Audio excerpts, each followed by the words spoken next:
bored. Anybody here in the room with me?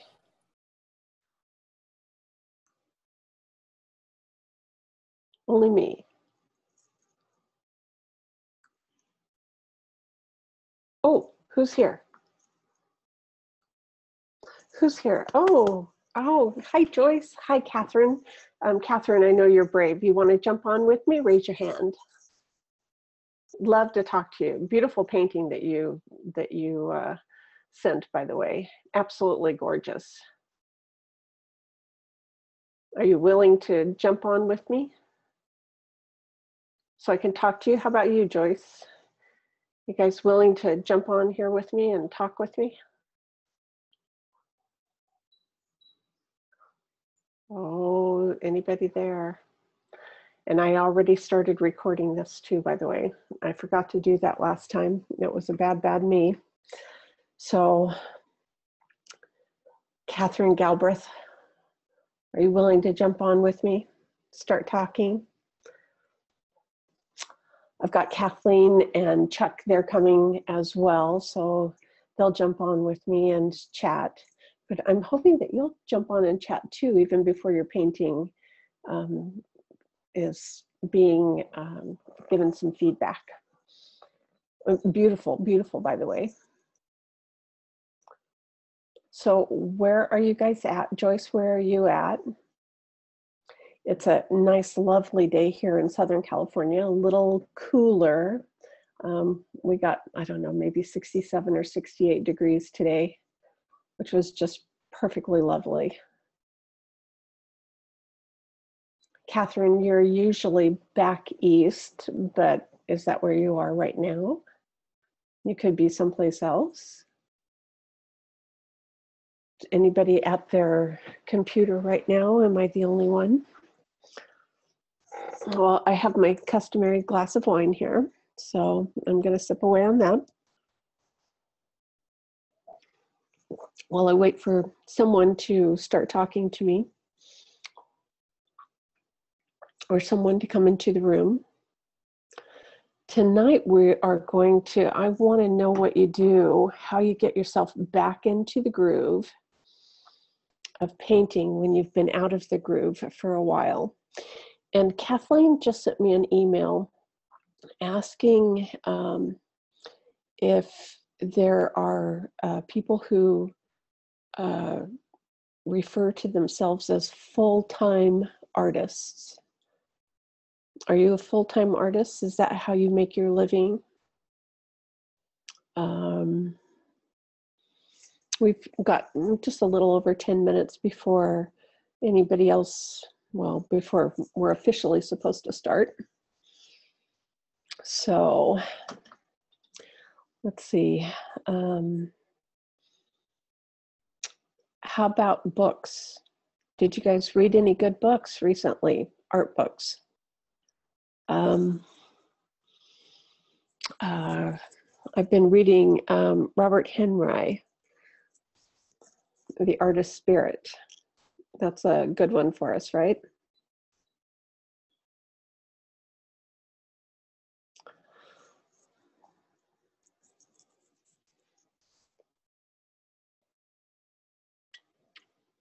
Is this a good time too, by the way? Because it's an hour later than what we have been doing this. And I thought because the days are getting a little longer, that going a little later would be a good thing. Is it a good time for you, especially if you're back east, Kathryn, if you're back east? Oh, you know what? I need to put my phone on be very, very quiet. Actually, I need to turn it all the way off, because if I don't, it can interfere with my... I'm not sure what you... It can interfere with my computer, because, you know, I'm an Apple girl all the way around, and Apple loves to communicate from one device to another. So, is anybody sitting in front of their computer yet? Am I the only one? I always wonder if I should come on earlier or if I should wait. but Zoom sent me an email saying that my people were waiting for me. And I thought, oh my gosh, well, if they're waiting for me, I need to get there. But here I am talking and nobody's talking back to me. Is anybody in front of their computer yet besides just me? Kathryn, I'm going to promote you to a panelist. Okay? So then we can hear you. Oh, awesome. Awesome. So you're sitting in the dark over there. I'll turn a light on. Oh, good. Oh, Yeah. good. Thank you so much for jumping on here with me. That's a beautiful, beautiful painting, by the way. Thank you so much. I've been here. You just didn't hear me. No, I didn't. See, unless I promote you to a panelist, you've got to type it in. But once I promote you to a panelist, then, you know, you can sit here and chat. And I'm so glad. Well, that was my fault then, because I didn't see that. I'm still learning how to do this. There's a little box up there that says chat. Yes, yes, yes, yes. So how's the weather back there? Where are you at today, by the way? I'm in Westfield, New York, down on Lake Erie. And sometimes you're in Pennsylvania, is that right? That's also correct. Uh-huh. Okay. So how's the weather there today? It's chilly and rainy, but it's been warm finally. It's summer's coming. Well, it was a little bit overcast here as well, cooler, probably, I don't know, 67, 68 degrees. So it was just perfectly lovely.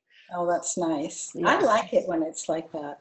I do too. I do too. It's perfect outdoor working weather, you know. It is. It is. Go out and garden, you can go out and paint, you can go out and do anything. So it is perfect. Yes, you're right. Yeah. Oh, was that me? I didn't think so. Hey, Chuck, how are you doing? Are you going to jump on here with us, Chuck? Can I promote you to a panelist here? Sweet. Oh, I thought that oh, there's Angelique. How are you? Let me unmute you. Let me get some people in this room with us. Chuck, let me get you in here. Hello.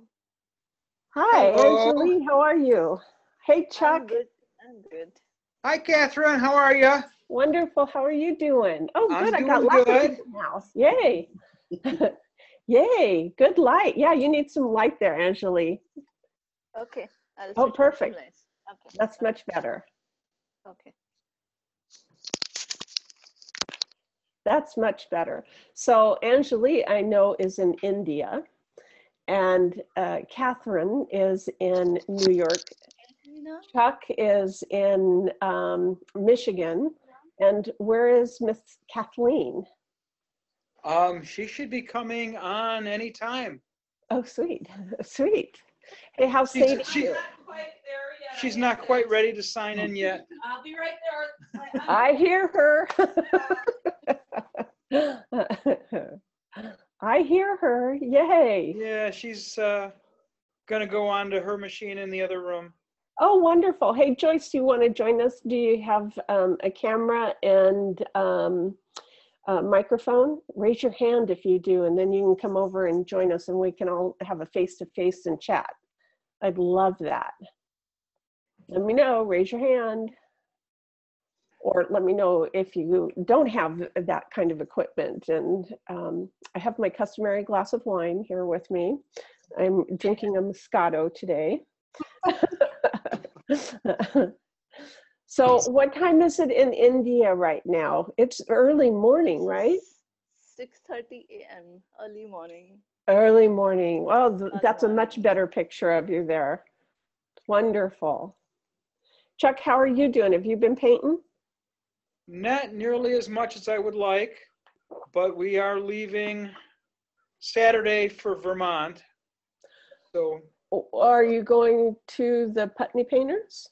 Mm-hmm. Are you really? Yeah. Oh my gosh, I am so envious. Oh my goodness, is it a Michelle Dunaway class?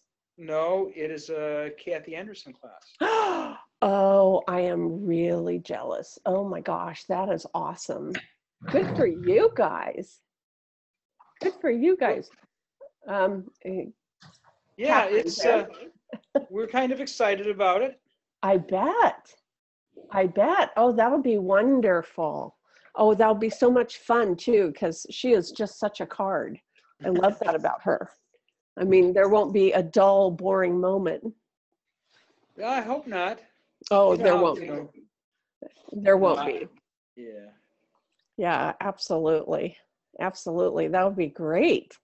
Awesome. Yes. When do you guys leave? We're leaving Saturday. The workshop is Wednesday through Friday. Really? Oh, that's wonderful. I'm promoting you over here, Kathleen, to a panelist. I got to unmute you. Hello there. Let me see. Are you unmuted now? Let me unmute you now.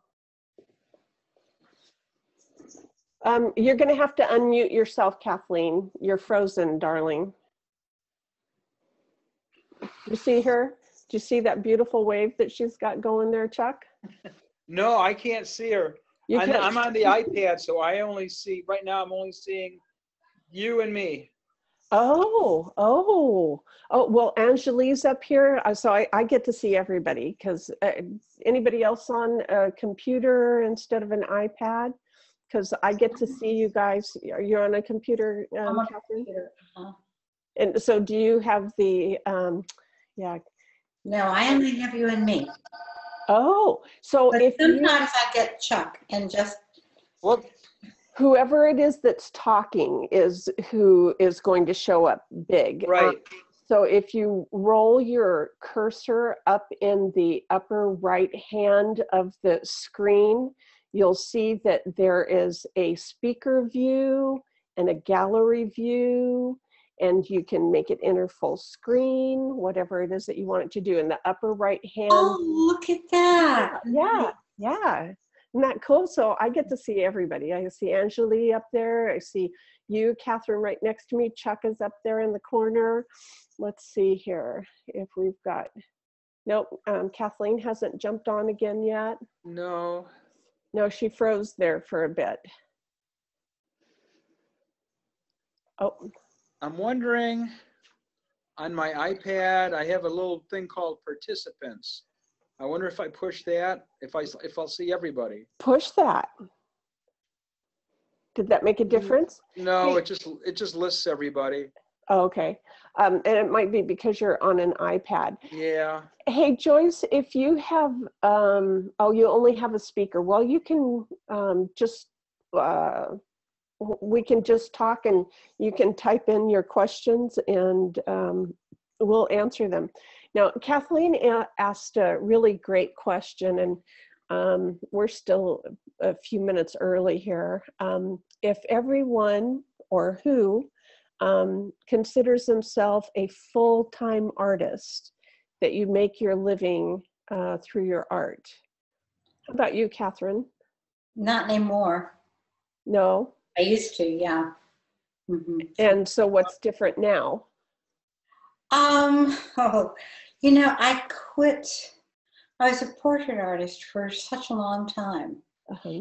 And I quit after, I guess, about 20 years ago. I quit. I had one unpleasant client too many, and it just kind of did me in. And I didn't need the money anymore, so I thought, I'm just not going to do this anymore. So I didn't paint for a while, and I've never really gone back to earning a living. There she is. There she is. Let me see if she is not talking to us yet. I'm unmuting. There we go. Angelie. Hi, I'm here. I see you. Oh my gosh. Hey, so Very good. familiar with that spot there in your living room. Yeah. We're in separate rooms so we can talk independently. Oh, Hopefully that's there's not going to wonderful. be any feedback coming from either machine. Uh-huh. That's wonderful. Your hair is just doing wild and crazy, beautiful things again. It's been raining a lot here, so the humidity makes it curl. It's great. Yeah, I love your hair. You've got perfect hair. Oh, So I was just asking Kathryn if she was a full-time artist, and she said that she had stopped being a full-time artist about 20 years ago. But Kathryn, I'd really like for you to share your story, because Kathleen was the one that was asking this question. Yeah, actually I was a portrait artist for forever, and that's really all I did. And I started very young. I was painting portraits through high school and college, and when my son was born, and I would paint portraits when he was having his nap. But I didn't quit painting. I just quit painting portraits. I started doing what I called gallery paintings, and I continued to do that for quite some time after that. I forgot about that. You're reminding me of things. And then one day I thought, I don't even want to do that anymore. So I quit painting. And I think the reason was because I had to make money and I had to earn a living. So I had to do what galleries wanted me to do, what clients wanted me to do. And I never painted for myself. And then about 15 years ago, someone said, you need to paint what you want to paint. And I went home and I thought, I have no idea what that is. I've never done that before. I've had to make a living. I had a mortgage to pay and a child to educate, and it was just something that, I don't know. Anyway, so I started painting again in earnest about 10 years ago. So when you started painting for yourself, what did you notice change in your art, and what changed in your psyche when you started painting for yourself? I realized that I just had an epiphany. I woke up one morning and I thought, I have never painted the paintings that I really want to paint, that I know that are inside of me, and I've never done it. And I need to do that. I'm not getting any younger, and I realized that I had to work very, very hard, because the art world has totally changed. Back in the 80s, you could sell anything. I mean, the only way a painting didn't sell is if I held it back. Nowadays, it's a very different story. You have to really put out excellent work. Nobody wants to buy stuff that just looks nice. You know, they want something really fine. And the bar has been raised. Do you think that that's because of the internet, or do you think that that is because we have higher education available for artists? I do. I think I've heard several artists say that they believe that we're undergoing a renaissance in art, in representational art. And I think it's true. And I think it is the most exciting thing to be alive at a time like this, when there's so many fabulous artists out there and so much beautiful work being painted. And here we are, and we get the benefit of it. You know, iron sharpens iron, and it's really true. You know, when the bar is raised, that means if you want to continue to participate, then you need to raise your bar too. So it's been very good for all the artists, I think. I love that. I love that attitude, you know, because some people look at the competition as somebody is taking away from me. And I love that you are seeing it as an opportunity to raise your skill level. Oh, absolutely. And I love being around artists that are better than me, because I can learn something. Absolutely. Is that right? I mean, that is just the honest to goodness truth. It's true. It is true. Yeah. I'm not the best out there. I don't want to be the best out there and I'm not sure, even if you were to ask Richard Schmidt, he'd probably tell you that he's still not quite as good as he'd like to be. Yeah. Well, Michelangelo, he said at 87, and this is just a quote that I say a lot, I love a lot, at 87, when he was asked, about his work, he says that I've just barely scratched the surface. And that's me paraphrasing, but, there's so much more to learn, because the life of an artist, the work of an artist is, it's a journey. It's not a destination. We never get there. Absolutely. That's so true. Yeah. Because, there's so many different techniques. There's so many different styles. There's so many different subject matters. There's so many different ways to apply paint, thick, thin, layers, alla prima, there's just a gazillion different things that we can do with the medium. That's true. And there's so many things that we have yet to see. And I don't mean travel, but just in looking around our world, the more we look, the more we see. The more we see, the more we look. Absolutely. One of the artists that's, he was in Florence, just as I was leaving Florence, he came in, and that's Cesar Santos.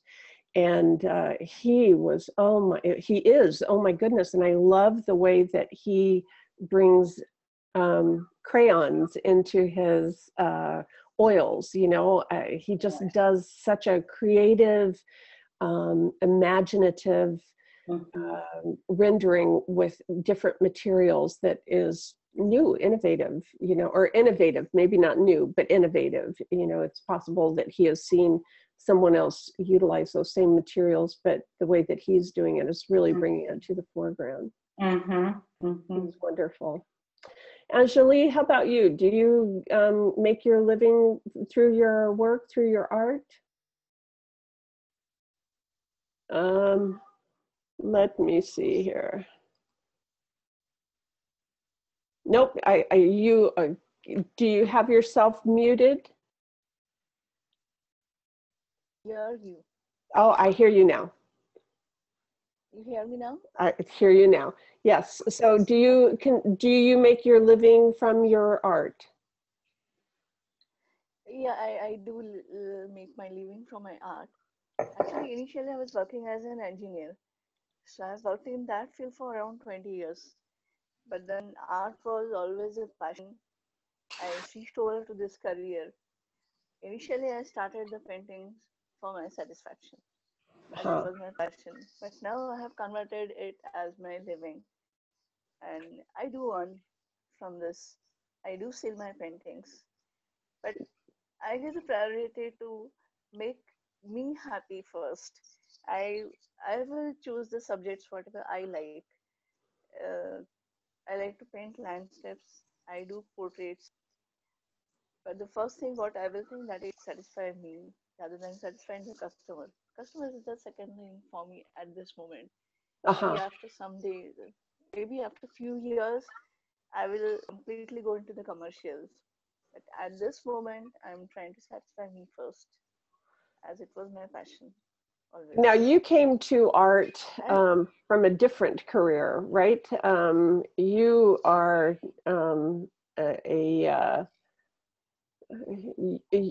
tell us what it is that you did. I'll let you tell us what it is that you did before you started painting. Did you not? Can you hear me now? Can you hear me now? I can't hear you. Can you hear me now? No, I can't hear you. Oh. Yeah, I can hear you now. Okay. So what did you do? What was your career before you started painting? Can you hear me now? Can you hear me now? Yeah, I can hear now. Yes. Yeah. What was your I was career? just trying to switch over my career from electronic engineering to art. I joined animation engineering. And that I studied art once again. Actually, very passionate. I got an admission into art college. but my parents didn't like doing art as a career. Because in India, it is not really considered to a very field. So they wanted to do engineering, but that was always there in my mind that I have to go for arts. So when I got time, I mean, when I settled, I decided that I'm going back again to art college. So, Art college was possible, but I did several workshops. I did study from the old master painting to take one painting and study the whole painting, how the composition is. It from many artists, study each and every painting, and that I used to try to get in my painting. I used to go on stage. I paint strips, I paint portraits, and then I have one course with Daniel, that's the model artist in America. So I had been to his workshop. I studied with him. So that helped me. mhm, I mhm. see your videos also, like your Master Secret videos. Help me a lot. Yes. So our connection's just a little bit hinky here. So Kathleen, did you understand that she was a engineer before she started painting? Yeah, I was having a really hard time. It is a little bit of a tough connection. Yeah. We're having just, and I can say that only because I've spent some time with Anjali and I've heard her story. She's a brilliant woman. And once she walked away from her engineering career and picked up art, she has really done a tremendous amount. And I know that she was in a workshop with Dan Gerhardt's just a few months ago, 6 months ago or so, right? Is that right, Anjali? I've taken workshops from Dan Gerhardt's. Yeah. Yeah, and it's done amazing things for her work. It's really brought in a tremendous amount of color into her portraits. So she has a painting for us this evening. And I hear that you get to go to Vermont and get to go play with Kathy Anderson.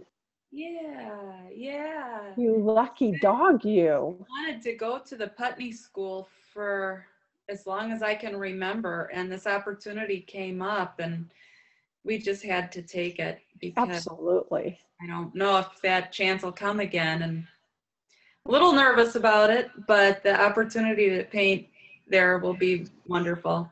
Absolutely. Now, Joyce has said that she started painting in 2008. She paints only for herself, and she doesn't consider herself to be a professional artist. She painted several days a week for 8 or 9 years, but then in November, due to a family illness, she stopped painting and now can't even think of what she wants to do to get started again. She's taken workshops with some real high-end artists and felt good about her progress, but she's in her studio and isn't painting. That's what I put out there for this particular art talk is how it is that we get ourselves back painting after we've taken a very long hiatus. Now, Kathleen, I know that you can speak to this because you're just beginning to make that transition back, and it sounds like Kathryn's got a story that she can share with us as well. But since I've got you on the screen, Kathleen, tell us how it is that you're getting yourself back behind the brush. What are you doing to do that? I'm going to Vermont.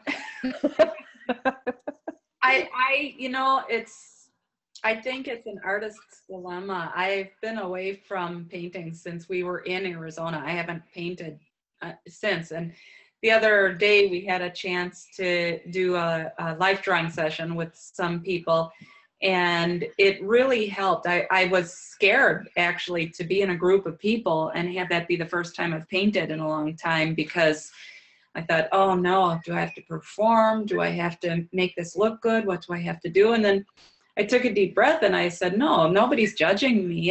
We're all here together and we're in it together. And the thing I like about painting in a group is that we do share all of our things. And that's why I like this art talk, because there's an opportunity to share a lot of what we're going through, and it helps people realize that they're not the only ones that are feeling that.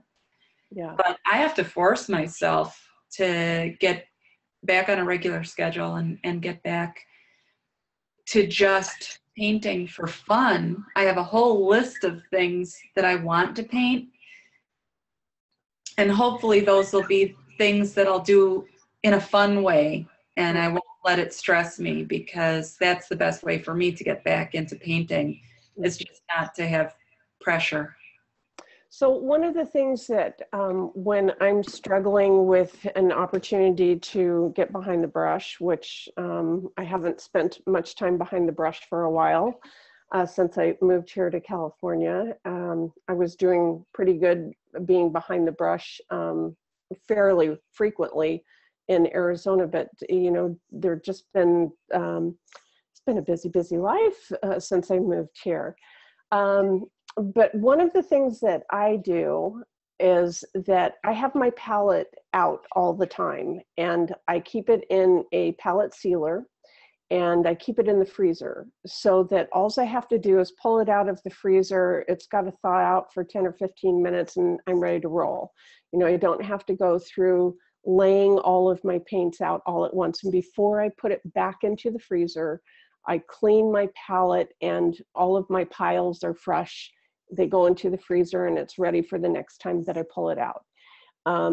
That's one of the best things that I've found for painting, because it can take us 20 minutes, 30 minutes to set out a palette. And by having it in a palette saver in the freezer, it's ready, you know, at 10 or 15 minutes, you know, and I can pull it out and be doing something else and then come and I'm ready to roll, you know. So, and if getting ourselves back into that place of creativity, I know this doesn't sound very creative, but setting a timer, you know, and just making myself do it. I do a lot of things by the timer, things that I don't like doing quite so much. You know, I can set a timer for 15 or 20 minutes, and whatever it is I get done in that 15 or 20 minutes, that's all I require of myself.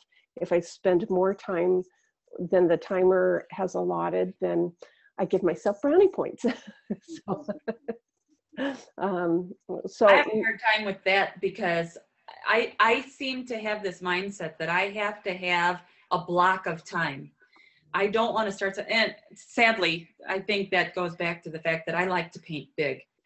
And it's not easy to get started on a large painting, knowing that you only have maybe a half an hour or an hour to focus on it. I want to get lost in my work like I do when I paint, and lose all track of time, and not have that weighing on me saying, okay, you only have this long, you've got to stop now, you know, at this certain time. And it's real hard for me to get into it if I know I don't have a block of time. I have to get over that. I know I do. That's something I need to get over.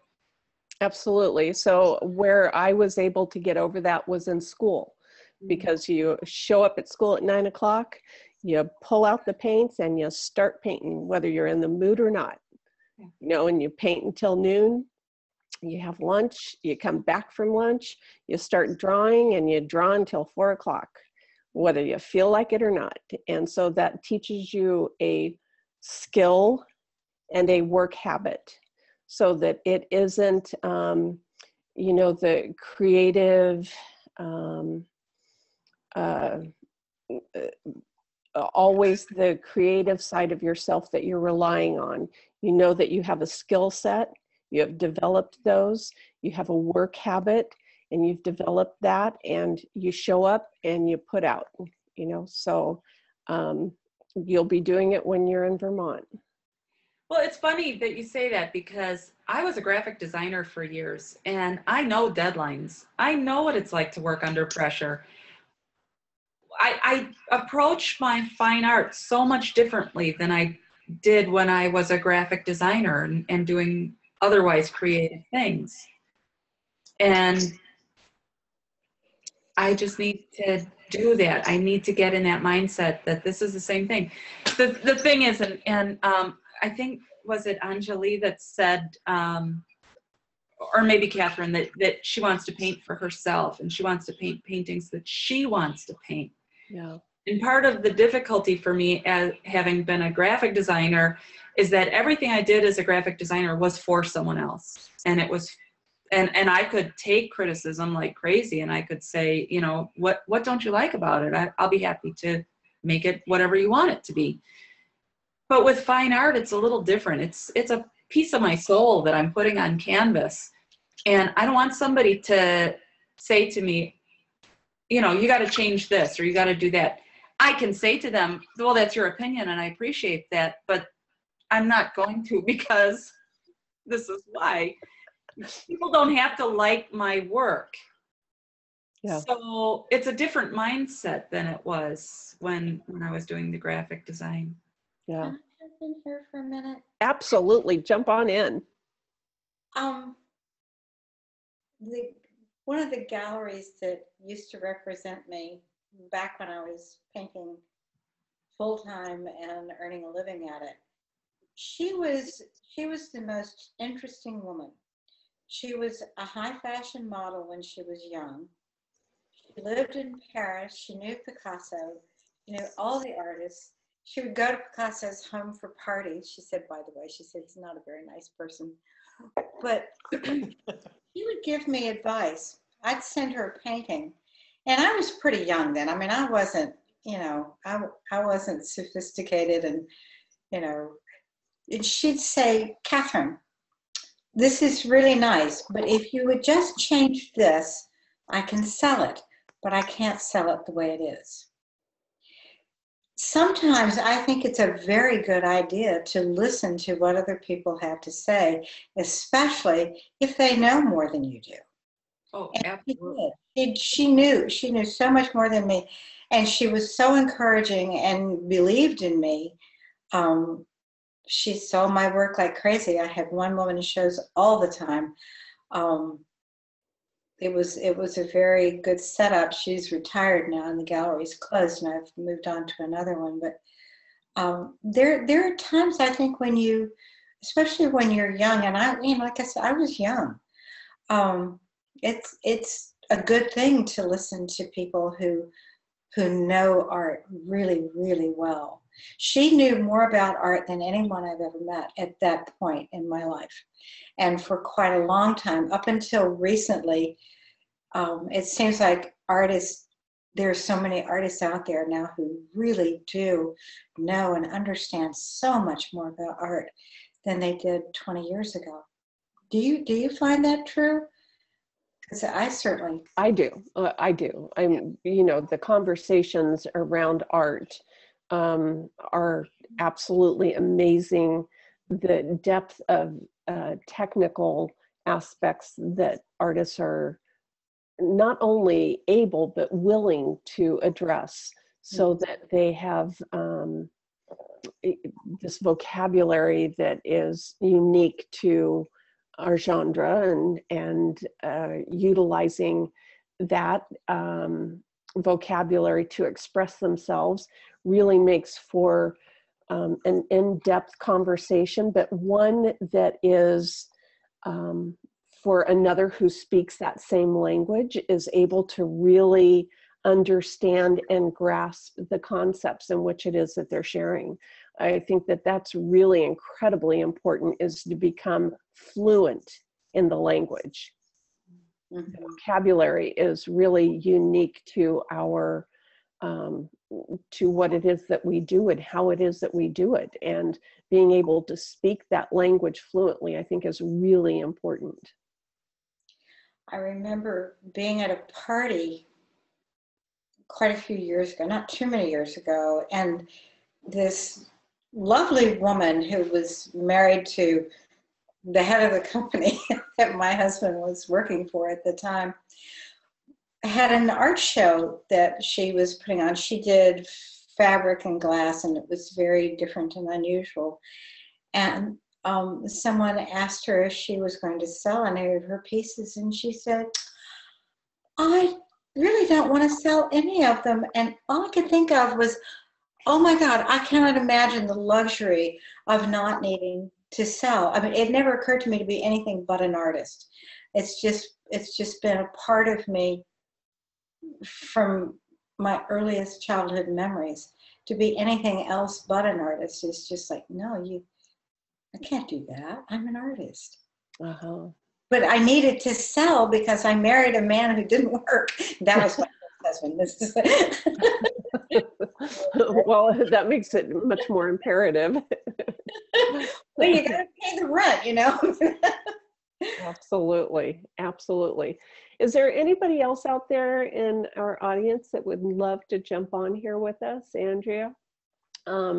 Brigitte, is that how you say your name? Renee, Janet, Joyce, Monica? We're going to start jumping into our art feedback here in a minute. So if any of you would like to jump on with us, we'd love to have you here. Raise your hand and I can make that happen. I know the boss. I know how to do it. So we had a few submissions here for critiques this evening, and I would be really interested in hearing what all of you have to say, and we will get started. So let me see here. Oh, and the first one up is yours, Kathryn. So I blew these up nice and big so that everyone could see them. And there might be a little bit lost here because I did blow it up so big, because the resolution was perfect for a screenshot for the internet, but to blow it as big as I did, there might be a little bit of noise that's in there.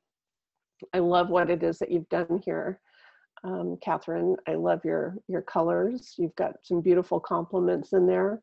I love the lost edges that you have here with your bread where it's meeting the tablecloth. I love that. It's absolutely beautiful. I love your, are these holly leaves here?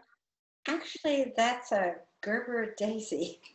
Is it a Gerber daisy? It's oh, a Gerber daisy, but the leaves were leaning the right way for me, so I thought, well, plunk that in there. Mm-hmm. We go ugly red pot. Oh no, I love your red pot. I love the red and green that you have in here. You know, it has that holiday feeling, but because there's strawberries in there, you know, it has the summer feel in it, but the red is just so very happy and a bold aspect. Your drawing's really good. Did you draw it by hand? How did you do this? What size is this painting, by the way? 20 by 24. Okay, good size. I set it up in my studio, the still life, and we went back to Pittsburgh, and I came back and my strawberries were covered in mold.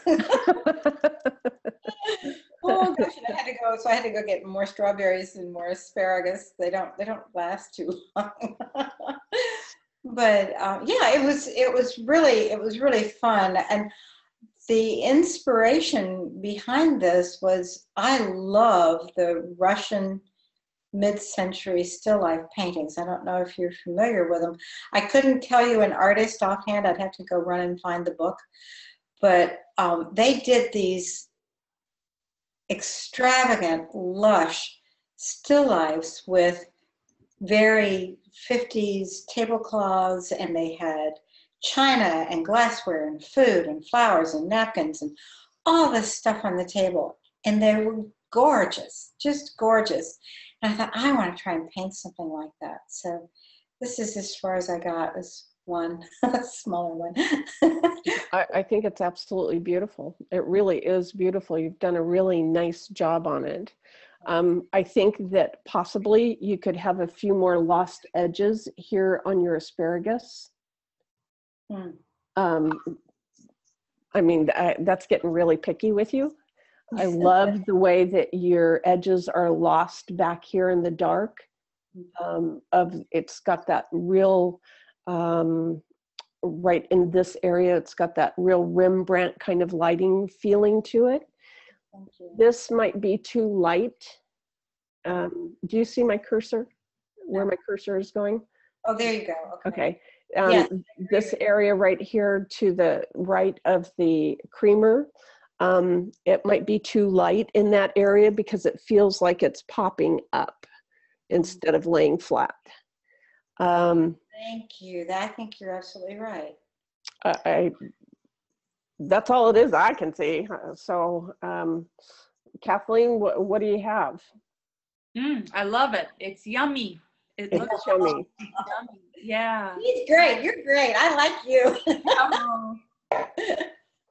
No, I don't know if I would do it. It's just a thought, and I don't know how it would work. The only question I had was, would it help to pull the fabric in and around the back side of the pot, because there's like that little blank space there, and that's not a bad thing. I'm not saying this as a criticism. I'm just wondering what it would do if that kind of. You mean this area or the whole back of it? Yeah. This area back here? Have that fabric pulled across the back side of it. You know, darken it and fade it into the background, just like that. I love the back. I love the background and the darkness of it and everything. You're absolutely right. That's what's wrong with it. I knew there was something. It just didn't have that painterly flow back in through there, and it was really bothering me. And that's what it is. I'm not sure. I love the painting. It's just. I love your strokes, by the way. You've got some really beautiful strokes in there, and they are not obtrusive in the background here, but you can see the direction that you have laid them in at. It's just really beautiful, really beautiful. Thank you. I want to call it seasonal splendor. That's just exactly what's in the stores right now. The strawberries and the asparagus and the Gerbera daisies, and it just is wonderful. I love that.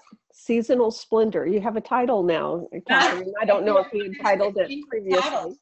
I like that. That's great, and that's really what it is too. You're right. I went to the store and it was strawberries and asparagus, and I thought, oh boy.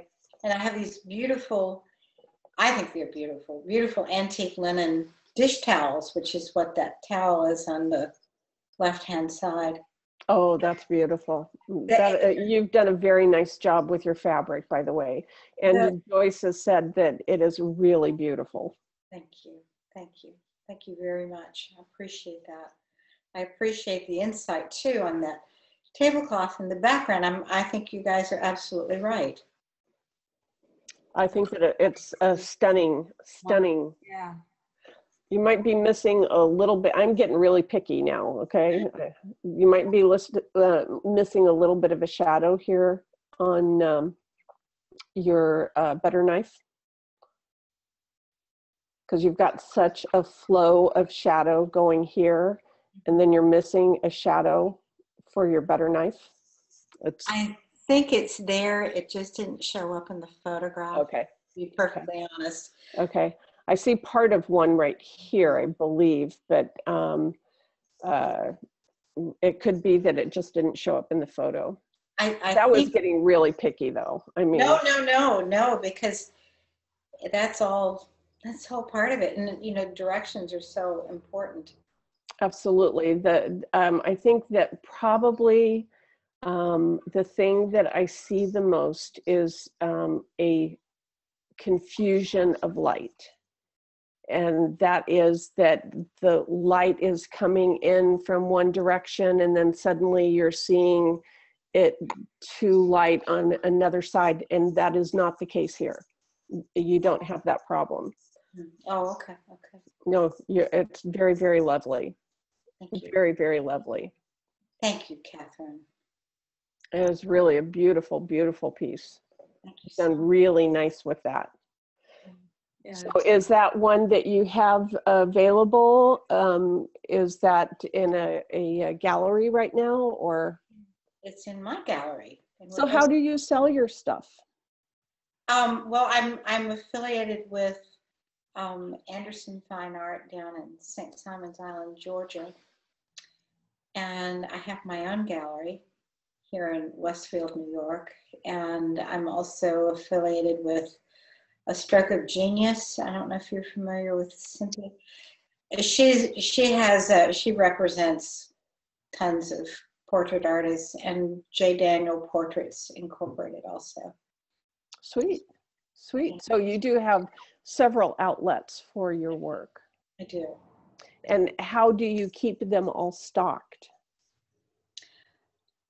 What's the requirement? Let me ask it differently. What is the requirement in a year of paintings for you to have for your galleries in order to keep them and your presence in them viable? I know for myself, for my own gallery, because I only represent myself because I'm not very good with money and I'm scared to death to handle someone else's paintings and their money. I'm just like, no, I can't do that. So for myself, I require myself to have at least 20 new paintings every year for my own gallery. And we're seasonal. We're only open from Memorial Day weekend through Labor Day weekend. Oh, so you're getting ready to open. Yeah, we open tomorrow night. Oh, wonderful. So Yeah. what do you do? Do you have a gala event for your collectors? Is that how you open? I send out invitations, and it's just 2 hours. It's from 5 to 7. And then we'll be open all day Saturday and Sunday this weekend. So, but it's fun. And the other thing I've done is I have let go. I have pulled my work from 2 other galleries that have a lot of jewelry and ceramics and fabric art. They're more gift shop kind of galleries. And I've decided that that's just something at this point in my career, if I want to move forward, I really can't do that. Mm-hmm.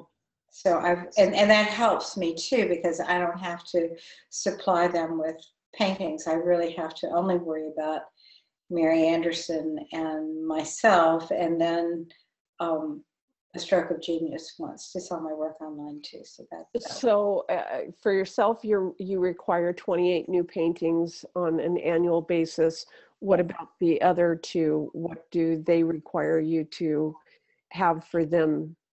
I don't know yet. I just started with Mary, so I'll have to let you know. Okay. And do you sell all 28 during the season, or what are you finding? I'd probably say 50%.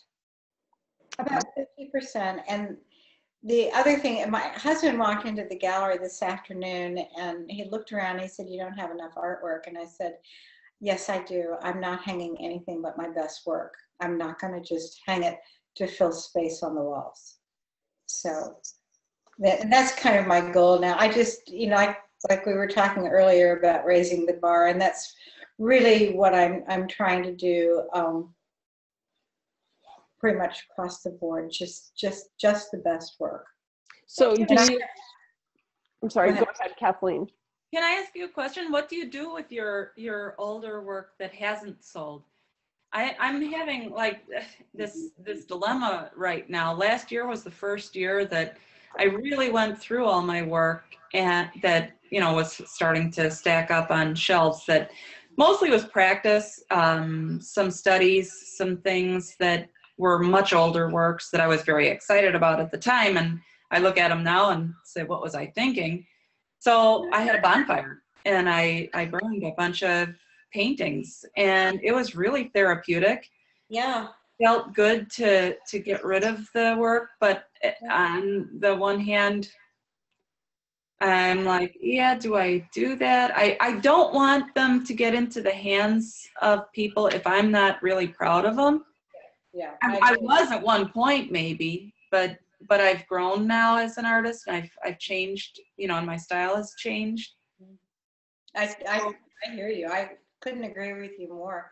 I if the paint's not too thick and I can sand it down, I do, and I get out my tube of Kremnitz white and I paint over it and start something else. Really? Good canvas. If it's not good canvas, I just throw it away. But if it's a good piece of linen canvas, or just you can peel the canvas off and reverse it, reprime it on the back side, and do that too. There's a lot of little tricks you can do so you're not just throwing out good canvas that can be reused. Absolutely. And oven cleaner is a really good one. What? Tell me this. Oven cleaner. Oven cleaner will take that paint clean off. You're going to have to re-gesso or rabbit skin glue your canvas, but yes, it will take all the paint and it'll take it right down to the. You're kidding. In 15 minutes. I've done it. Thank you. Yes. Yeah, I did it too. Oh, thank you for sharing that. Oh, that is a great piece of good news. I like that a lot. Absolutely. It saves you having to purchase your canvas again, but you do have to re-gesso. You've got to use a solid ground because you're back down to the actual fabric itself. So I think that's fantastic. The hardest part is stretching it. It's not priming it, it's stretching it. Are you stretching your own? Do you stretch your own? I do sometimes. I used to do it, and I've started back just because it's like $50 to buy a single canvas now. I'm appalled. And those Raymore panels that are so fabulous, one about that big is like $35. And I'm like, this is expensive. If you go to a plein air event and you're doing like 2 or 3 paintings a day and it lasts for 5 days, and that's a lot of panels, that's. Absolutely. Absolutely. Mhm. Absolutely. You're finding out how cheap I am. No, no, it's frugal, and frugal is good. So we're going to go on to our next painting, and it is Angelique's. Let's go over here. So this is a painting that Angelique sent in, and this area right here is just really stunning. I can feel the kind of metallic kind of feel to that fabric, that silky, high glossy fabric that is. I think that's really beautiful. I love this, the translucence of the glass. Really, really a stunning job there. Let's see, somebody's got something to say here. Kathryn, oh no, we already got that. Monica said that she had often wondered if you could strip the paint and then put a new oil ground in its place. Yes, you can. You can use, Dow oven cleaner. But back, your drawing on this, Angelique, is really, really nice. Did you draw this by hand, or did you use a photo?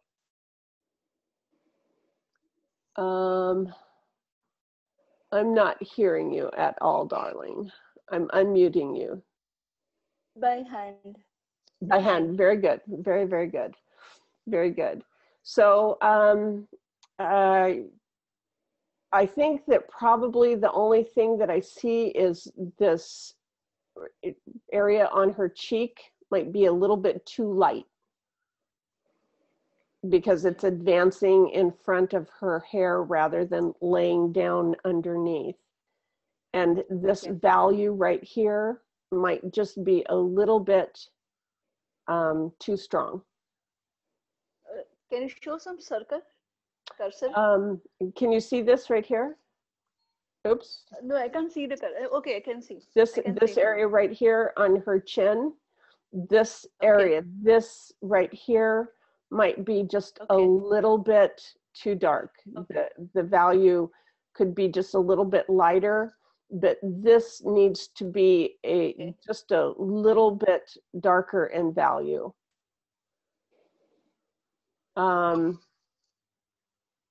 I love the expression that she has on her face. I mean, it's like you really captured her in a really contemplative moment. Her hair looks really nice. You did a really nice job with her hair. The fabric is really good, but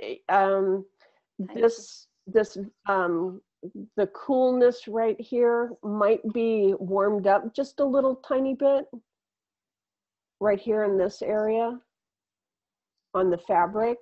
It might be too cool and too dark right there. I love the grapes. I love the different colors that you have in the grapes. That looks really nice. And you've got some beautiful lost edges right here on the front of the. Thank you, Kathryn.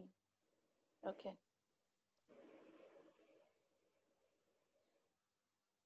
I love how you pulled this color that you have in her cheek right down here into the glass as well. Mm-hmm. You're drawing strong on it. You've got some really good form going in here. I love the reflected light that is bouncing up into her skin.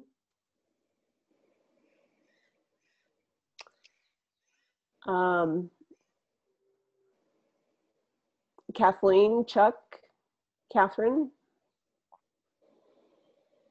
The thing that struck me first when I saw this, it's beautiful, is the strong light that's on her, the beautiful yellows that are hitting her so strongly that I almost want to see, and maybe it is just that one cheek that Kathryn pointed out that's a little strong. I almost want to see the rest of the painting to the left side of the painting fade out more, like be a little bit darker, because the whole strength of the painting to me is in the beautiful light that's there, and it's powerful. It's just beautifully done.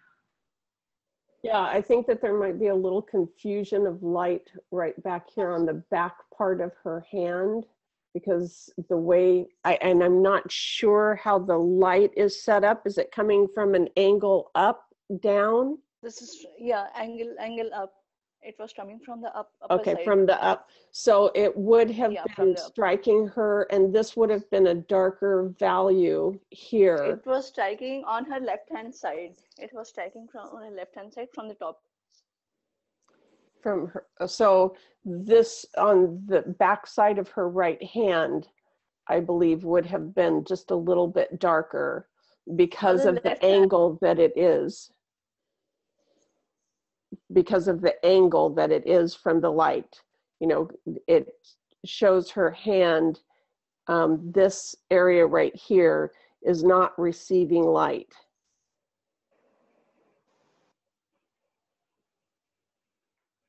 Okay, I really like the painting. The only thing, I'm having a little, the edge in the upper left behind her right shoulder, that edge seems really strong. I keep getting drawn to that edge. No, up higher, the diagonal, that long diagonal edge there. Right here. Not on the figure, on the back, the background, right there. Mm-hmm. Yep, right there. I keep getting drawn to that edge. It's just a really strong edge. Okay. I love her expression. The expression that you captured in her eyes is just so contemplative. You know, it's like she's really, really considering something in deep thought. I really like that. I love it. It's beautiful. I really like that a lot. Really like that a lot. I like the pattern in her dress. I know, I love that, right?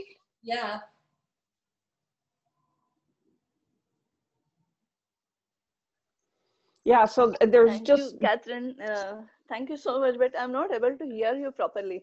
Anyway, I'll go through your video once again and try to listen to the comments that you have done. okay. At the moment, I'm not able to hear you. But thank you so much for all of you for your comments. Thank you so much. Yes, and we did have that that challenge hearing you, although when you were talking right there, it was coming through just perfectly. When you were talking earlier, it was like the audio would speed up and then, yes, yes. But thank you so much for sharing that. It's a beautiful job, Anjali. Oh, thank you. Thank you so much. Uh-huh, very wonderful. Thank you. Thank you. So we have got Andrea. We have another portrait here with Andrea. Andrea, do you want to raise your hand? Do you have a camera? I see you. Do you have a camera and microphone so that we can bring you over here to this side with us? I'm going to try it.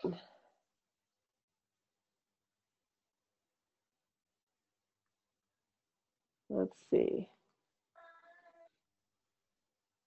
Let's see. Andrea, I've unmuted you. Are you there, Andrea?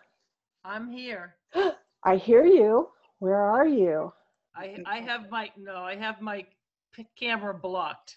Oh, you have your camera blocked. Okay. Well, okay, so we're going to share. You don't want us to see you? No, I'm in my pajamas. That's okay. We caught Kathryn and It's almost 10 o'clock. You sure did.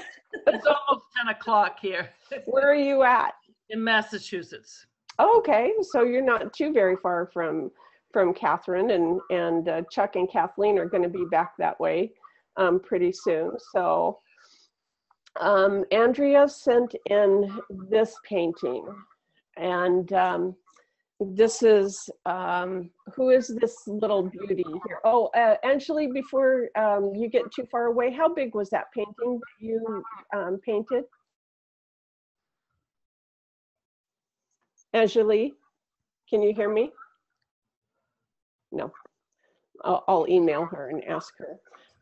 What size is this painting, Andrea? I think it's an 11 by 14. Oh, wow. Wow. So tell me about the painting itself. Who's this beautiful little girl? This is my great niece who lives in North Carolina. Oh, oh. And is this her pet chicken? Yes, she has chickens. And I think she just picked it up and saw an egg in the nest. Oh, how wonderful. Well, I love, love, love the expression that you have captured in her eyes. That is just absolutely precious. And I also love the lost edges of her hair at the end, you know, those little wavy tendrils. Really a nice job on that. I like the suggestion of her hands and fingers and not a tremendous amount of detail in there. I love the way that you handled the chicken. It's really nice. And, you know, for having, did you work from a photograph, by the way? Yes, I did. And do you work from life? Yes. Okay. And has it been a while since you've worked from life? Or how often do you work from life? Let me ask that. Now that I'm back here in Massachusetts, usually I go out on Thursdays with a group from Newburyport and paint landscapes. Okay. And do you do the figure from life? Sometimes. Okay. So I just think that she's absolutely precious. I think that you've done a really spectacular job. Her although all of the relationships are spot on, you've got your values really beautiful in there. I think she might be just a little bit too pink. Okay. And that could be the photograph and not the painting, because sometimes they come in a little bit warmer or, you know, the difference in the chroma is just changed up, or the hue is just changed up a little bit. But I just think that she might be just a little tiny bit too pink, but you've got all of the relationships nailed. So it reads well. Okay, good. That's a good thing. She is very pink. No. She is very pink. Okay. And did you draw her, or did you use an optical device to render her? Oh no, I I drew her in paint. Awesome. Very, very good. I really love that. Good job.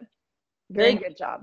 I love this lost edge here on her chin and her neck, that it is just a value shift that has made the cheek, the chin line right here on her left side stand out. That's a really, really nice handling of your paint. I just love that chicken too, by the way. You handled that chicken just beautifully. Thank you. I was fascinated by how the light hit that glove and the chicken. And here, it just, the light was just beautiful. So tell me about that glove. That I thought it was a glove, but wasn't quite sure. That was one of those, I think it looks like a rubber kitchen glove. And I changed the bottom one because you couldn't tell what it was holding the bottom of the chicken. So I improvised there. But I love what you did though, because you can tell that it's a hand, but you know, you didn't put too much detail in it, because that's not where you want the eye to focus. You want the eye to come and focus in on her face. I just love her little nose. Cute, cute, cute. She's a cute girl. Yep. Absolutely. How old is she in this? And that, I think she's about 5. Mm-hmm. The look on her eyes, and I also have to commend you on her teeth. You know, handling of a toothy smile is really a hard thing to do, and you've done it beautifully. Thank you. Really beautifully. Kathleen, Chuck, Kathryn. It's a sweet little painting. It really is. Adorable. Just adorable. Yeah. I love her eyes and the corners of her mouth. Yeah, even I loved her eyes. Beautiful linen. Thank you. Her eyes just make me smile. I look at her eyes and I just smile. So that is a huge, huge Actually, compliment. it's very difficult to paint her teeth, you know, but she has painted it so beautifully. Yes, she has. And I love the stroke work that I see right here. That's a beautiful stroke right there. Beautiful stroke right there. Thank you. I think that you've done a very nice job here. Well, thank you, everyone. Appreciate it. Absolutely. Thank you for sharing with us. And thank you for jumping on with us. I mean, we like that too. I mean, oh my goodness, we don't get that very often, even though you just, you know, took your camera away from us. But that's okay. Well, next time I'll come prepared. Oh, good. Oh, good. Well, I love that. Well, you can just stay here and you can talk with us. We've got another painting to do here. And let me see if Martha is here with us. Martha, are you here with us? Martha, you are here with us. Raise your hand. Come on over. Do you have a camera? And I can get more people over here. I can get more people over here than we've ever had before. Isn't this awesome? Let's see. Martha, where are you? I see Martha. You see Martha? I do. Martha, where are you? Martha, no, I see Brianne. Brianne. Martha, oh, I see you. Martha, where are you in my lineup over here? Let me unmute you. Hi, Martha, can you talk to us? So, okay, Martha, right below the picture where the screen is, there's if you roll your cursor, there is a menu down below, and in the far left-hand side, there's a mute. Unmute yourself. If it's got a line in it, click on that. Up, Talk to us. Let me hear you. Nope, not hearing you.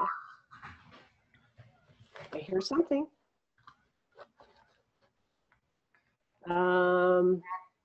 I hear you, but our connection isn't really good.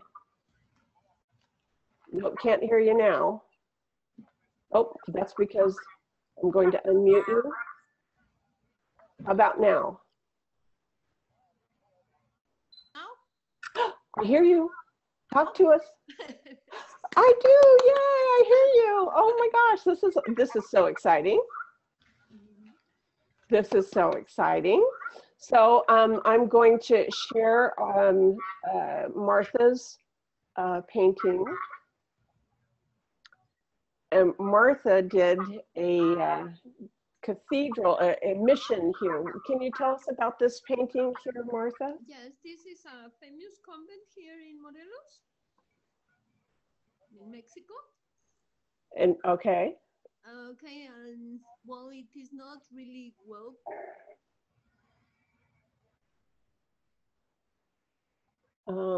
maintained.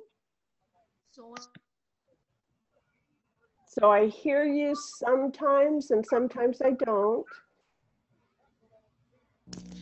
Oh, you did something good there. So this is in Mexico. So yes, it is in Mexico, in Morelos. Okay. And where are you? Where are you this evening? I'm in Morelos right now. Oh, wonderful. Wonderful. Okay, so I think that you've done a beautiful job on your sky here. I love how you differentiate from getting closer to the horizon to the zenith of the sky. You really demonstrate the transition that really happens there. I can see the kind of brush that you use to lay in your highlights, and it was probably a brush that you dabbed at. Is that right? For your highlights here in your trees? Yeah, that's right. Okay. And so I can see that your light direction might be just a little bit confusing to me. I see really strong light right here on the right side of this tree, but then I see some very strong light on the left side of the tree. So if which way?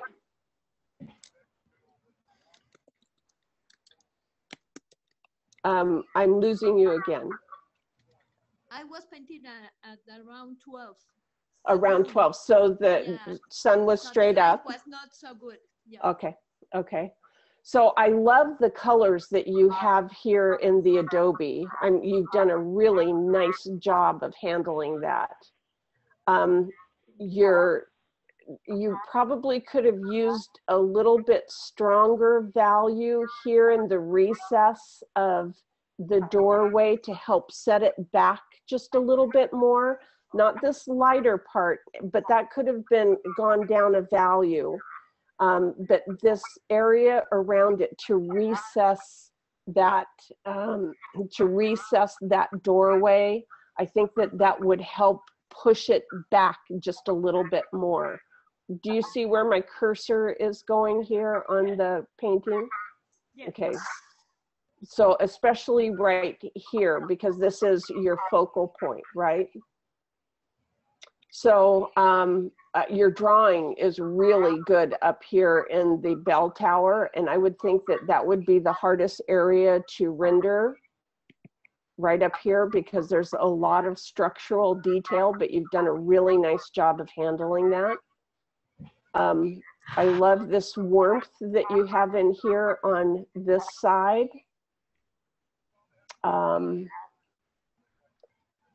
You might be able to use a little bit more color in the ground, and maybe a little bit more blue or violet here in the the shadow patterns.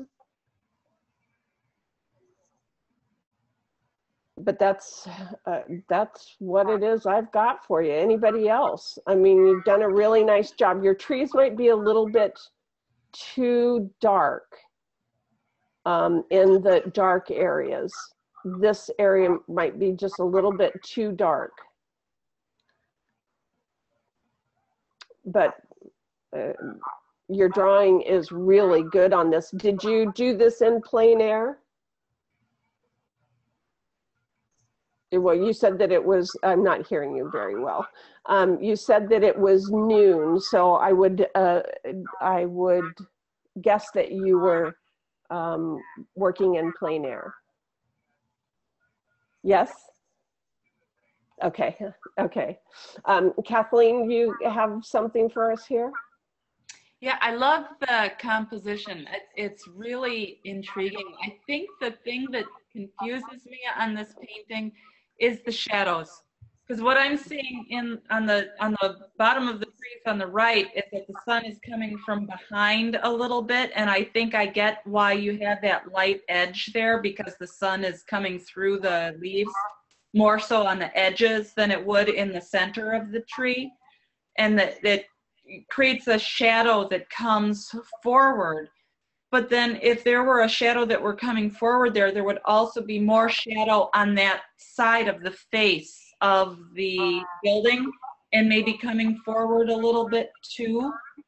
And so either the shadows on the trees need to be corrected so that that light on the face of the building is correct, or something needs to be adjusted that way. The trees on the other side of the painting seem to have a shadow almost that's going in a different direction.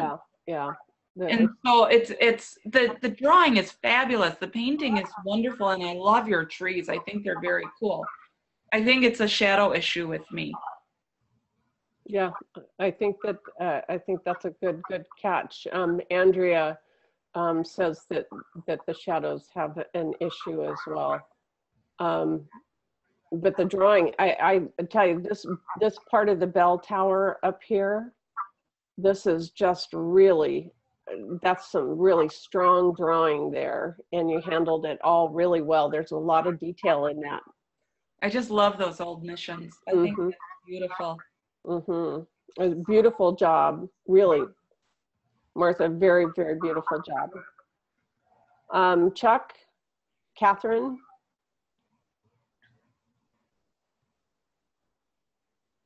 No, I don't think I have anything to add. It's a nice another nice painting.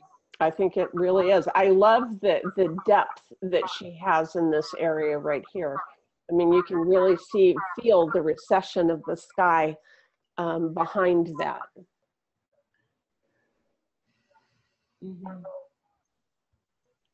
Kathryn, Angelique.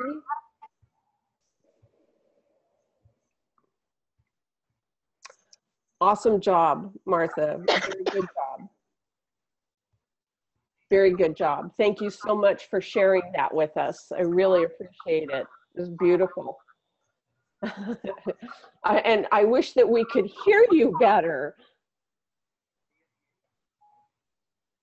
Because there's, I don't know, every once in a while you do something and your voice comes through.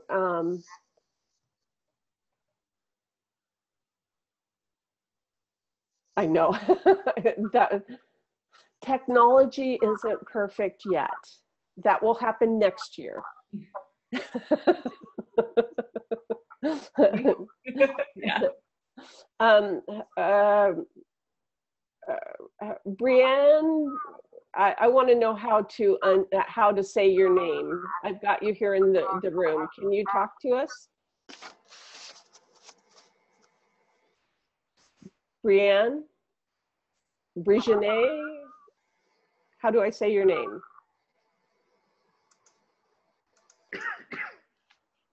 Nope, I have you here in the room, but you have your camera off. Nope. Okay. Well, if you want to talk to us, I know if you want to talk to us, we're here.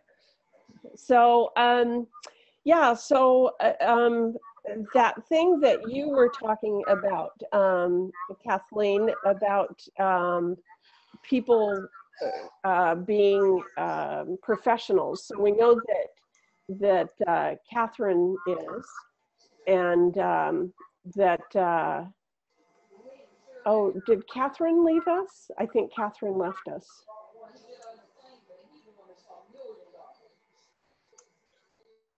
I think that Kathryn left us. So Janet, Joyce, Linda, Monica. Well, Joyce told us earlier that she's been painting for quite a few years, but she doesn't consider herself a professional. How about you, Janet and Linda, Monica? How about you guys? Are you are professional artists? Do you make your living with your art?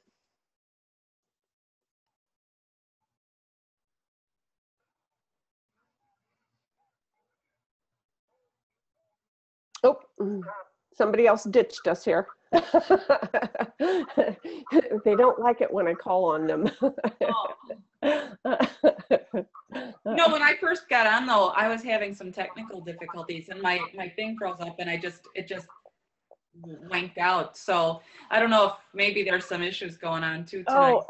Oh, Janet, she's close to me. Janet, you're at Balboa Park in San Diego. That's where you hang. Well, I'm not very far from there. In fact, I did a video down there that will be a webinar soon with Mitch in the next couple of months. That one will be up and available. We shot that one down at Balboa Park. That was fun. What a huge, huge, awesome park that is.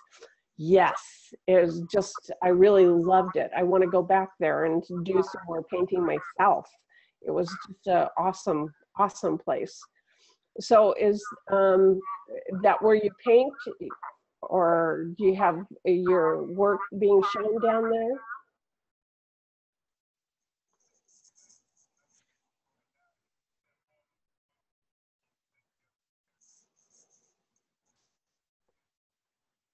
Oh, what gallery is it that you paint at?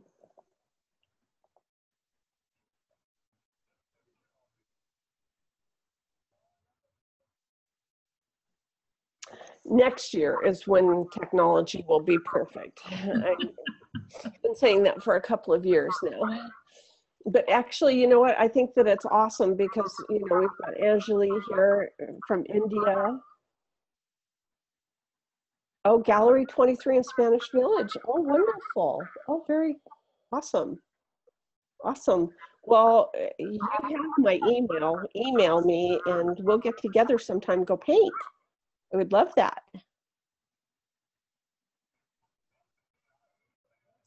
You beat? I know. There's that technology again. I would love that. Yeah. So anybody else have anything else for us this evening? I would love to have asked Kathryn one more question, but now that she's gone, I'll save it for next time. And it goes back to the fact that she actually pulled work from a gallery. And I was curious, did she maintain gallery relations with them?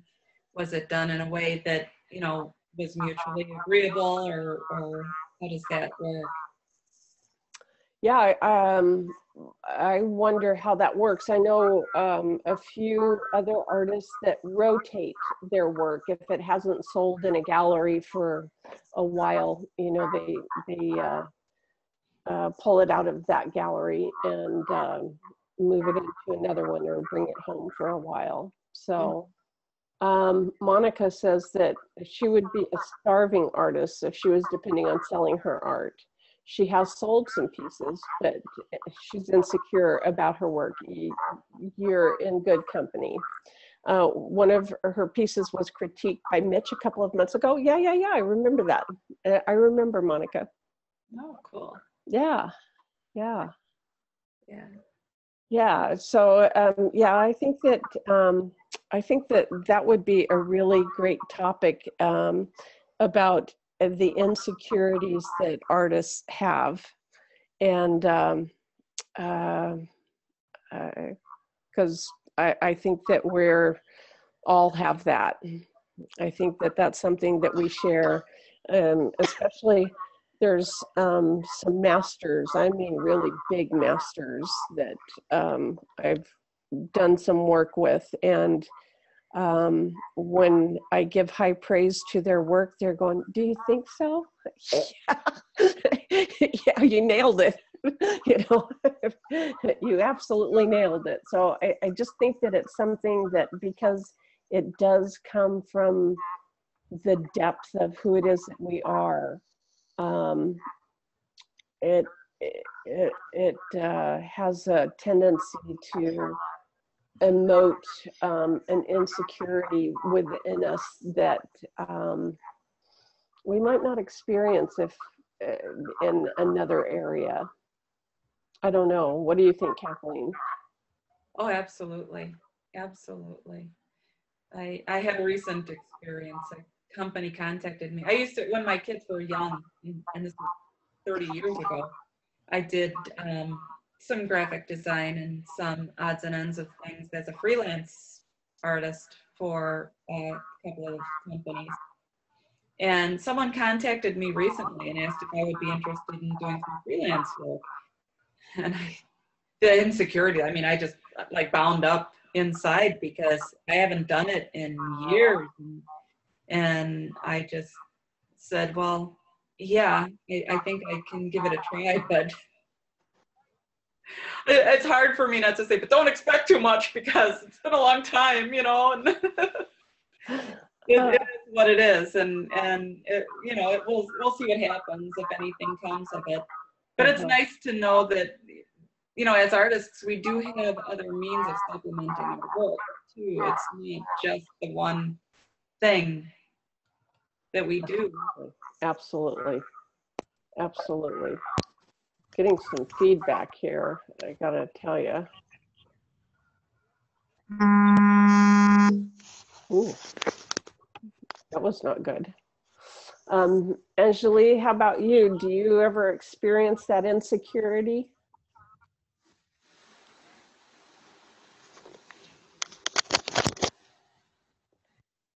Could you repeat that, please? Yes. Do you ever experience insecurity about your work? Not directly. No? Well, So we need far, to do what you're doing. so far. I want to tell you something. Most of my work, like whenever I load my work on Facebook, most of my work gets sold from the Facebook only. Very good. That's wonderful. The picture. That's I have a wonderful. website also, but Facebook is a good media for me to market. So, are they people that are close to you that buy your work? They're close to me. A few of them are not close to me, but maybe they like my work and they purchase it. And where do you ship to? Actually, I don't know everyone over there, but most of the Facebook is like you have one friend and through them you can spread your, you know. And when you're there's a big friend list. oh, you have a big friend list? There is a friend list on, so friends, through those friends. That's wonderful. So when most of my work is sold from the Facebook. So when you are shipping, how do you do that? They send me messages through messengers. No. When you're shipping your paintings to them, how do you ship them? Through courier. Through the courier? Yeah, through the courier. Uh-huh. And do you have to do anything and special? Sometimes if they're from the same destination, I can go and deliver the painting, so that I have some good relations also. I can develop the relations. Oh, that's wonderful. I go personally. That's wonderful. So a lot of your paintings are sold to people who are local to you, where you can go and deliver them. Yes? That I know them personally. Wonderful. Wonderful. Well, that's great. That's great. Good. Well, I want to take whatever it is that you're taking. I got to tell you. Because there are times that I know that I've hit it spot on, but there are more times than not that I question myself. I just go, you know, yeah. But it's nice to get the feedback of other artists and Yes. and just hear what others have to say. You know, and it's all relative. It's based on their own personal viewpoint and experience and everything else. But sometimes you see something through another person's eyes that you wouldn't have seen before. Absolutely. And I really believe that that's what we are as artists, are trained observers. You know, we are taught how to look at the world to see how light hits an object and creates shadow. So yeah, once we understand light and shadow, I think that it makes a huge difference in the way that our work,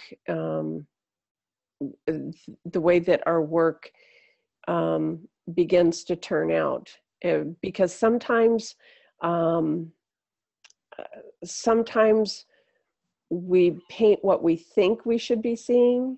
You know, we keep our eyes wide open so that when we're looking into those shadows, we're seeing much more than what's really honestly there. And so then that confusion is captured on canvas. And, you know, when we squint down and look through, you know, the filter of our lashes, we begin to see a much more subtle and subjective subject than when we keep our eyes wide open. Yeah. Monica says that she's done so much study that she questions every stroke she puts down on canvas. But she didn't begin the journey of being an artist until she was almost 60. I think that there's a lot of us that start later in life, Monica, and I don't see that as being a bad thing.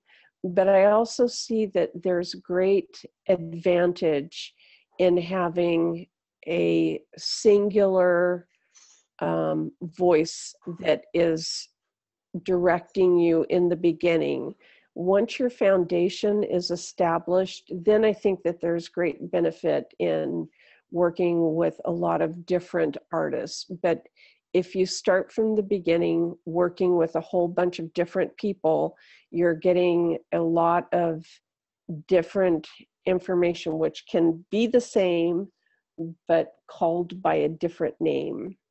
And that's just my own opinion. Kathleen says that she missed the beginning, just came in. Kathleen is going to be painting with the Putney painters.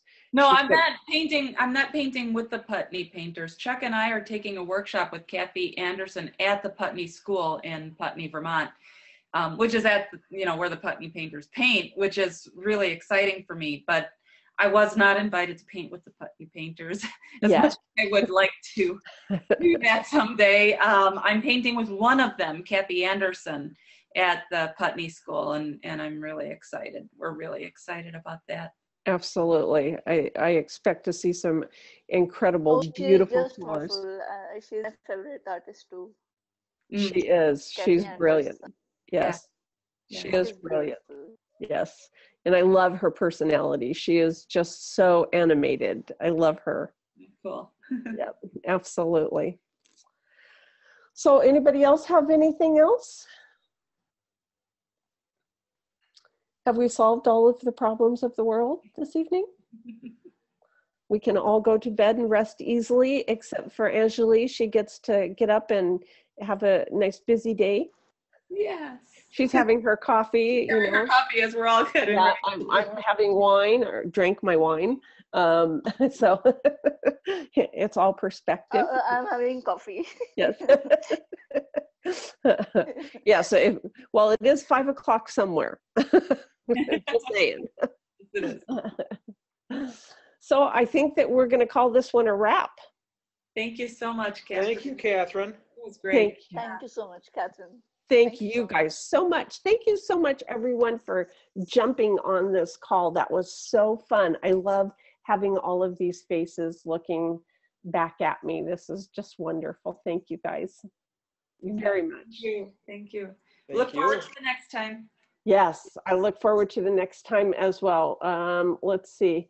Joyce says thank you, and Janet says thank you. You guys are all so welcome. I really love this. So this is the last one until September, because I know you all are just so busy during the summertime that you're just too busy to do this. So, but if by chance you're not quite so busy and you want to talk art, just email me and we'll put something together. That'll be fun.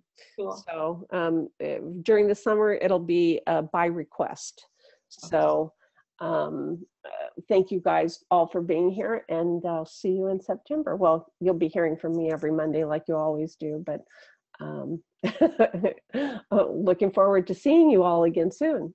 Thank you. And you know what? I mean, you know, this is kind of sad because it being the, you know, taking the break for the summer and having so many people jump on. I mean, right? How long have I been begging, right? And then this evening. Maybe you shouldn't. Maybe you shouldn't take a break. I know, maybe not. I don't know. We'll see. I mean, I have no problem with it. So I just thought that it would be something that, you know, most painters are out painting and family and vacations and all that kind of stuff. So yeah, wonderful. So I don't know if you guys are interested, email me, drop me a line, and we'll see if we'll take the summer off or not. So, Good. Okay. All right, everyone. Thank you for being here. Thank you, Monica, for being here. Thank you, Angeli. Thank you, Kathleen. Thank you, Chuck. Thank you, Andrea. Thank you, Brienne. I'm not sure how to say your name. And Joyce and Janet and Monica. I said Monica twice. And Kathryn, the other Kathryn. Thank you, guys. Really appreciate it. So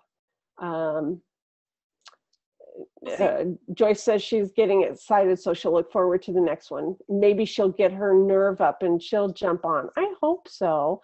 I mean, this is just like, it's like you're sitting in your living room, I'm sitting in my living room, and we're just chatting away, you know? I mean, Angeli's having coffee, I'm having wine, other people are drinking whatever it is that they're drinking, and, you know. Saw the chaos that was going on all around me, you would be amazed. But I cleared my little space, so.